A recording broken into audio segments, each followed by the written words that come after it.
আলহামদুলিল্লাহ والصلاة والسلام على رسول الله أما بعد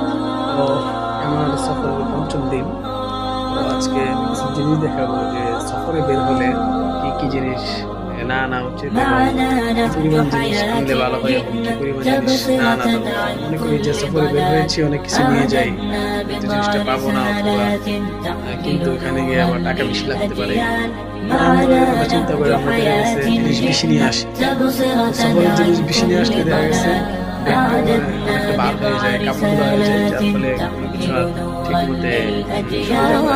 لكي لا ننطفئ هلم كي نحيي فينا الآمال نزرع قيما نمحي جهلا في الجنة نسعى برضا ولكي لا ننطفئ هلم كي نحيي فينا الآمال نزرع قيما نمحي جهلا في الجنة نسعى برضا آتي الكف يا مسلمنا لا تغرق فالدنيا زوال الغاية والهم الأسمى فردوس الرحمن ظلال فردوس الرحمن ظلال معنا حياة تبصرة عن